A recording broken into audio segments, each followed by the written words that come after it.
This is CBN NewsWatch. Thanks for joining us for CBN NewsWatch. I'm Mark Martin.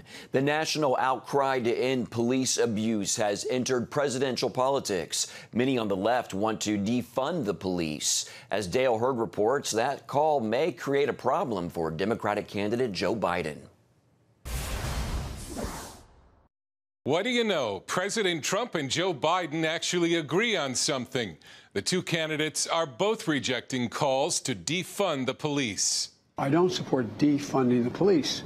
President Trump says he's appalled by the idea. There won't be defunding. There won't be dismantling of our police. House and Senate Democrats then unveiled a sweeping police and criminal justice reform bill. Among other measures, it would ban chokeholds and no-knock warrants, give state attorneys general more independence to investigate alleged abuses, and make it easier for people to recover damages from police when their rights are violated. Today, with the Justice in Policing Act, the Congress is standing with those fighting for justice and taking action. Democratic lawmakers took a knee before introducing what they say is a long overdue response to racial injustices in law enforcement. The former police officer charged with murdering Floyd, Derek Chauvin, made a court appearance in Minneapolis via video feed and had his bail set at $1.25 million. Joe Biden met privately for more than an hour with Floyd's family, including his daughter Gianna. The protest and riots stemming from Floyd's death at the hands of police are taking center stage on the presidential campaign. A new CNN survey released on Monday shows Biden with a whopping 14-point lead over the president, 55 to 41%. Democrats hope to use the uproar over the George Floyd killing against President Trump. But on CBN News' Faith Nation program, Chief Political Analyst David Brody said Biden's opposition to defunding the police pits him against the far left of his own party, which he needs to win the White House. Joe Biden just said, no, I don't want to defund the police. And so clearly he's going to have to, he's putting his marker down in the center, in the moderate lane. But that's not going to work for the far left. They're very active. They're very loud. And Biden needs all of them to mobilize against Trump. If he starts to fracture with them, that's a problem for him in November. Meanwhile, a Minneapolis court has ordered the city to implement a series of structural changes in policing, banning neck restraints and chokeholds by officers. Dale Hurd, CBN News. Today, a final private farewell for George Floyd held for those who knew him best. His casket arrived in Houston this morning for the fourth and final service to honor his life at the Fountain of Praise Church where Floyd grew up. The last chance for the public to say goodbye yesterday drew more than 6,300 people who wanted to pay their respects. The Floyd family invited about 500 guests to the private service today, including politicians and celebrities. Attendees include Houston's mayor, Congresswoman Sheila Jackson Lee, and Floyd Mayweather, who is paying for the funeral. Floyd's childhood friend remembers the good times. This was the last house that we stayed in before everybody got grown and started getting their own places. So I stayed in the house with him all my life, same bed, same everything. After the service, Floyd's casket is being transported in a horse-drawn carriage to Pearland, Texas, where he will be buried next to his mother. And for more on this story and other political coverage, tune into Faith Nation this evening. You can watch it right here on the CBN News Channel. The World Health Organization is backtracking on its bombshell statement yesterday that asymptomatic transmission of the coronavirus is very rare. That statement was the opposite of what health experts have been telling us, that it's common for people who don't have any symptoms to give the virus to someone else. The person who made that statement yesterday today said she wanted to clarify what she said and clear up misunderstandings. She now says there are still many unknowns about the transmission of the virus, and in a stunning reversal, said nearly half of the cases may be due to asymptomatic transmission. CBN's medical reporter Lori Johnson joins us now to unravel all of this. Welcome, Lori. Nice to be here, Mark. Yeah, we do need some clarification here. So many of our public health policies have been based on the idea that the asymptomatic transmission is very common. Why did this particular person say that it's very rare? Well, she seemed to have been caught a little bit flat-footed. She said it was a bit of a surprise, and she sort of clarified her comments. She was making reference to some very small studies out of China that don't seem very reliable. So today, the WHO held a 45-minute news conference, which is posted to their social media outlets. They tried to quell the uproar created when Dr. Maria Van Kerkhove, who's with the organization's Emerging Diseases and Zoonosis Unit, said asymptomatic transmission of COVID-19 was, quote, very rare.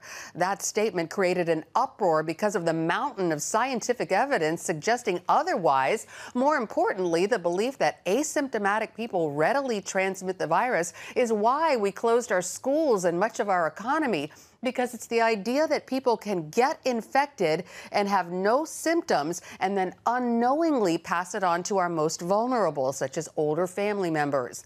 Today, Dr. Kerkhove said she was caught off guard yesterday and was only referring to 2 or 3 studies out of China that traced the contacts of a small number of asymptomatic COVID patients and didn't find much spread. And so I was responding to a question at the press conference. I wasn't stating a policy of WHO or anything like that. I was just trying to articulate what we know. And in that, I used the phrase very rare. And I think that that's misunderstanding to state that asymptomatic transmission globally is very rare. Some estimates of around 40% of transmission may be due to asymptomatic. But those are from models. And so I didn't include that in my answer yesterday, but wanted to make sure that I covered that here. Another WHO official joined Dr. Kerkhove at today's news conference. Dr. Mike Ryan, the executive director of the emergencies program, also made sure to clarify the organization does not believe at this time that asymptomatic transmission is very rare, as was stated yesterday. Ryan said the exact percentage of asymptomatic people who transmit the virus is what he called a big open question, but that it's clear both symptomatic and asymptomatic individuals are part of the transmission cycle, as he put it. And Lori, many might consider this quite a blunder for the World Health Organization, especially at a time when their credibility is being questioned by other things that the organization has said. Talk about that. Yeah, actually, that's true. It was only a week and a half ago that President Trump announced that the U.S. is terminating its relationship with the WHO. That includes redirecting America's WHO funding to other public health organizations because of a failure to enact reforms over its handling of the coronavirus. The World Health Organization, as you may remember, dragged its feet on declaring a global pandemic, initially said the disease wasn't even easily transmitted person to person, and allegedly, in an effort to protect China, allowed the disease to spread. So WHO has a little bit of cleanup work to do. Let's talk about these protests that are going on regarding the death of George Floyd. A lot of people in close proximity. We're talking thousands. Do experts think that we might see a spike in the number of coronavirus cases like in a couple weeks? They actually do, and it's really great that you point out a couple of weeks, because we're seeing a spike in coronavirus cases now in some of these cities, and health officials are quick to point out that those spikes have nothing to do with the protests. More likely 2 weeks ago, Memorial Day. So we do want to see in a couple of weeks if we see a spike in cases from the protests. But remember, when we do see increases in cases, that's very different from hospitalizations, because we know that testing has really ramped up. And so when you have more testing, you're going to get more positive cases. That's very different from hospitalizations and, of course, deaths. So it's nothing necessarily to be alarmed about that we see increased cases, because that could be due also to increased testing. What we really want to keep a close eye on are those hospitalizations and, of course, deaths. We hope and pray that those don't go up. Amen to that. All right, Lori Johnson, thank you so much for your time today. My pleasure. And you can find more health news right here on the CBN News Channel, with new episodes of Healthy Living airing Tuesday nights at 9:30. It's official, the U.S. went into a recession after the economy peaked in February. That's the verdict from a committee in the National Bureau for Economic Research, a private group that determines when recessions begin and end. The coronavirus lockdowns hit the economy hard, and the recession could be the shortest and deepest on record. But now with states and cities reopening across the country, like New York City, which began reopening Monday, the economy is rebounding sharply and the recession may already be over. Both customers and businesses are happy they're open again. Are you kidding me, man? This is the best feeling in the world. We've been looking forward to this for so long. Absolutely. I'm telling you, we're back to doing some business. That's what we're here to do. Stocks have also been rebounding sharply, with the NASDAQ already hitting a new record high and the S&P 500 and Dow also closing in on possible new records.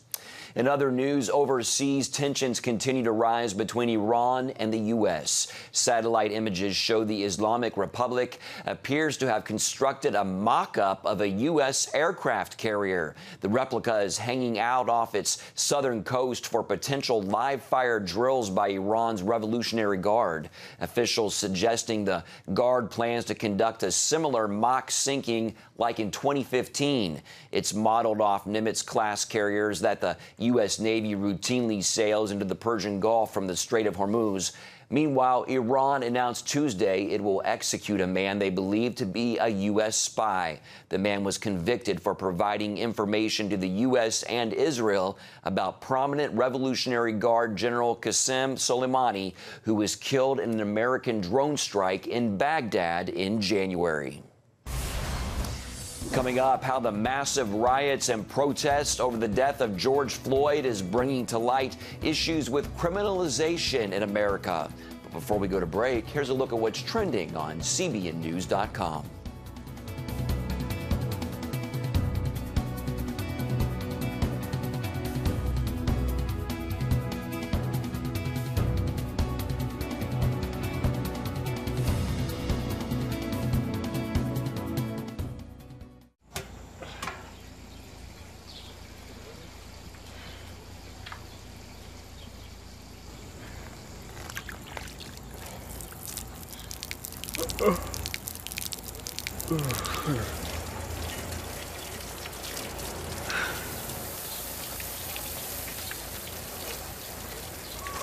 Life is better with a good night's sleep. Get your free DVD or booklet of Protect Your Sleep as the world watches from the outside. It's a big diplomatic tug of war here in the Middle East. Go inside the story with Jerusalem Dateline. Israeli archaeologists are talking about a discovery that could change the thinking about the Temple Mount. Join CBN Jerusalem Bureau Chief Chris Mitchell and get the biblical perspective on the events shaping the world. What starts in Israel then ends up going to other places. Watch Jerusalem Dateline Friday night at 9:30 on the CBN News Channel. Life. It's meant to be lived fully. Jesus said it. I came to give you life. Life to the fullest. Life in your family. Life in your finances. Life in your body, mind, and spirit. Life in your everyday.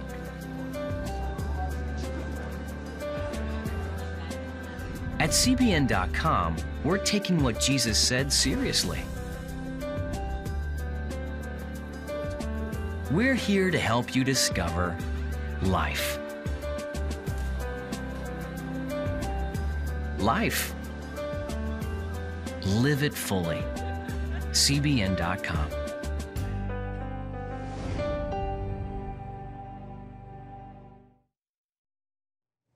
America has nurtured a nation of criminals. Our country has the largest prison population in the world. Why?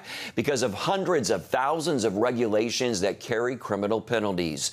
What's the cost of locking so many people up? Hundreds of billions of dollars each year, paid for by you, the taxpayer. Jennifer Wishon explains how the crises now gripping our country point to the over-criminalization of America.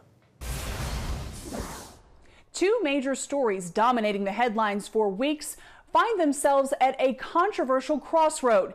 The COVID-19 lockdown and protests following the death of George Floyd are bringing renewed focus on law enforcement and America's freedoms, or lack thereof. We first saw this when citizens who dared to break government quarantine orders or protested to reopen their states were threatened with criminal prosecution. Something Timothy Head of the Faith and Freedom Coalition writes is a dangerous misuse of criminal law. We're seeing that kind of heavy-handed approach across the country, literally impacting every single human life in the United States of America right now. And during this wave of civil unrest and protest, we've seen peaceful demonstrators, even journalists, arrested, pepper sprayed, and shot with rubber bullets like criminals for exercising their constitutional rights. A demonstration, some say, of America's problem with overcriminalization. If we end up criminalizing conduct that your average person would never have recognized was wrong, then people will all of a sudden lose respect for the rule of law. These are regulations people break unwittingly because it doesn't seem like behavior that would or should be criminal. And they're everywhere. In North Carolina, for example, counties, cities, and towns, even metropolitan sewerage districts have the power to create ordinances that automatically carry the punishment of a Class 3 misdemeanor. And on the federal level, efforts to count the number of regulations with criminal penalties have been abandoned because it's an impossible task. I've seen the estimate of at least 300,000, it's probably more like 400 or 500,000 regulations that carry criminal penalties. And the fact is, it's hard to get them off the books. President Trump could sign an executive order directing agencies to get rid of regulations with criminal penalties. But it wouldn't happen overnight. To do it legally would take years. So during this time of civil unrest, there's actually something that unites Americans. There is no one in the United States over the age of 18 who cannot be indicted for some federal crime. That is not an exaggeration, says John Baker, a retired LSU law professor. For years in a number of cities, from Flint to Shreveport, wearing saggy pants was criminalized, a regulation that disproportionately targeted young black men for sporting a popular fashion trend despite its controversy. When the same law is applied differently or has different impacts in different constituencies and communities, it makes all of us actually fundamentally suspicious of the system. And that suspicion has reached a boiling point. We don't want no more police. Is that clear? We don't want people with guns toting around in our community, shooting us down. In New York, the nation's largest city, Mayor Bill de Blasio vows to cut police funding. In Minneapolis, the city council has voted to dismantle its police department. Our commitment is to end our city's toxic relationship with the Minneapolis Police Department, to end policing as we know it. And in the midst of this debate over policing and crime, many Americans are hopeful the nation's problems with overcriminalization will begin to be addressed. When light shows up, darkness has to go away. So we're hoping with all this light that all the darkness will go away and stay away. And after the break, while the country is opening, the pandemic isn't over. How one group is making sure face masks, that is, are available to anyone who needs them. On October 1st, 1961, history was made when a tiny station began transmitting the first signals of the Christian Broadcasting Network. CBN, the Christian Broadcasting Network. And now, a new era has begun with the all-new CBN News Channel. Just moments ago, the Iron Dome intercepted an incoming rocket right on the Gaza border. And ministering in this area, spiritual warfare is definitely involved. A 24/7 news network, bringing you the news you want from a source you can trust. In Kenya, 40% of the medical services are actually provided by these Christian hospitals. Let's talk about the economy. Believers here are joining together to win people to Jesus Christ. All your favorite shows now in one place. Go to CBNNewsChannel.com to find out how to get the CBN News Channel on your TV all day, every day. CBN News.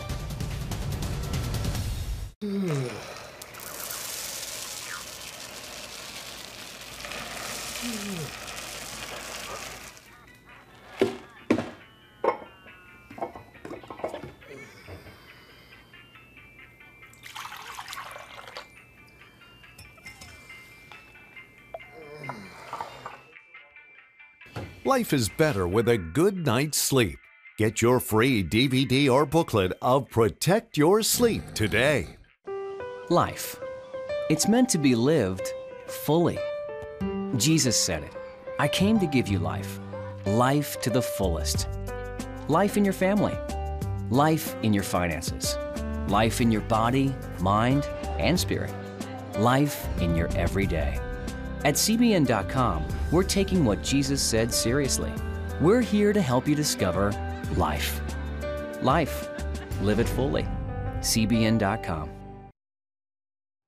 It has the power to influence weight loss, boost your immune system, and improve brain function. We've seen an explosion of data on the role of the gut microbiome in health. The free Build a Better Gut booklet reveals the latest information about the gut microbiome. You'll discover how your gut affects the rest of your health. The gut microbiome has been linked to depression and cancer and heart disease. Learn how to build a stronger, healthier gut. The microbiome, if it's in good composition, are really protecting us all the time from more invasive things. Get the Build a Better Gut booklet, free from the Christian Broadcasting Network. Call 1-800-700-7000 or go to cbn.com/buildabettergut. You need to make sure that your microbes are working with you, not against you. And if you order online, you'll get immediate access to the Build a Better Gut series, a digital copy of the booklet, and related bonus material. Build a Better Gut today. Call 1-800-700-7000 or go to cbn.com/buildabettergut for your free copy. Welcome back to CBN News Watch. As the country starts reopening, face masks are becoming the norm. As many states and businesses require people to wear them, one group wants to make sure everyone who needs one can get one. Abigail Robertson brings us more. Haley Gottlieb's 15-year-old downtown LA apparel factory was one of many businesses indefinitely shut down a few months ago when it was deemed unessential. Thankfully for Haley, when the LA mayor issued a call for mask makers, Smart Tees reopened to answer that call for those who can buy the much-needed product and those who cannot. The main goal is just to mask as many people as possible and to make sure that there's nothing in the way of getting people masks that they need. Haley and her business partner knew from the get-go for every mask they sold, they wanted to donate one too. But the need for masks was so great at many community centers, they wanted to do more. They were getting donations for sure, just not in enough quantity. With the help of her friend Dave Stone, they came up with the Millions of Masks initiative. The first thing that struck me was that once masks were mandated in public, that people didn't have them. And a lot of people didn't know where to get them. When Dave saw the lines at the food bank by his house, he knew he wanted to do something to help. I knew that those folks were probably going to need masks as well. And so for me, it was just down the street from my house. And, you know, the lines at the food banks are a little bit longer today than they were last month or the month before. And there's so many people out of work. You know, at a food bank, you can't get food unless you have a mask. And oftentimes people are walking up to that food bank and if they don't have a mask, they can't get the food that they need to feed themselves or their family. Mom works by people going to their website and choosing a city to donate reusable masks to. Haley makes them at cost. Then their nationwide partners distribute the masks to those in need in their cities.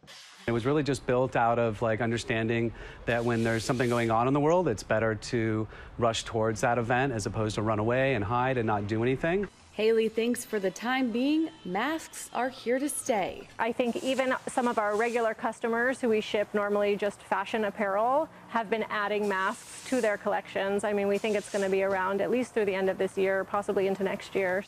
Haley and Dave believe as people start going back into their offices and returning to normal, it won't just be one mask they need, but multiple, as they should be washed after each use. Reporting from Virginia, Abigail Robertson, CBN News. Coming up, in a move reflecting the biblical story of Jesus washing the feet of his disciples, a group of white police officers and community members came together to wash the feet of black faith leaders in a city in North Carolina. We're going to show you what happened and what it meant for that city when we come back.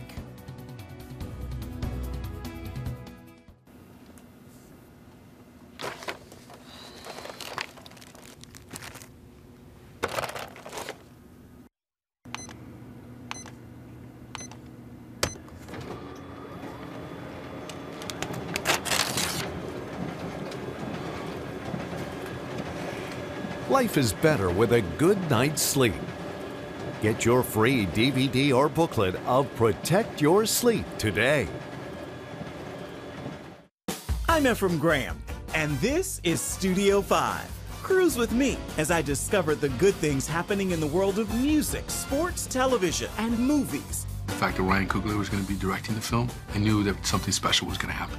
We'll chat with artists at the forefront of entertainment and explore the connection between popular culture and faith. I asked my pastor, I said, well, does that mean I'm supposed to be a preacher? He says, well, no, you already have a pulpit. Watch Studio 5 Wednesday night at 9:30. Remember for a moment what it was like to be a child. You believed every story you were told. You saw a world full of endless possibilities. What stories will the world's orphaned and at-risk children believe? We believe the Bible tells the only story truly worth believing. We believe that every child should have the opportunity to dream, the chance to take challenges and turn them into possibilities, the chance to stand on the promises of God, to recognize their place in the greatest story ever told. They have their whole lives ahead of them. Theirs is a world of endless possibilities. They are looking for a story to believe. We will tell them that story. Will you join us?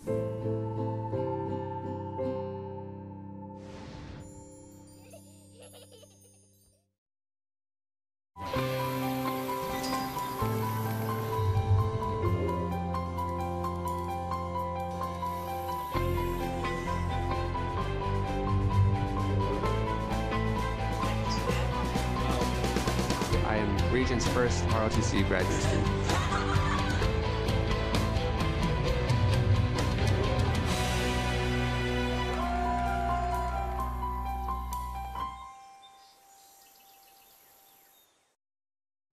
White police officers and community members gathered together recently to wash the feet of black faith leaders in Cary, North Carolina. It was a move that echoed the biblical story of Jesus washing the disciples' feet. One of the event's organizers told CBN's The Prayer Link the act was the beginning of healing and reconciliation for the city. That this is just one prayer event that is a drop in the ocean to catalyze movement of action steps of us coming together to see racism end in our day. I was just looking around, and I mean, my husband and I, we sobbed for probably 3 hours. Sorry, it just makes me emotional now, but I loved seeing my African brothers and sisters just touched by the love of God and their hearts healed from the trauma of racism. That's wonderful to see. You can hear more of this interview tonight on The Prayer Link. It's at 6:30 Eastern, and it's only on the CBN News Channel. That's going to do it for this edition of CBN News Watch. We hope you'll join us next time. Once again, thanks for watching. Have a great day.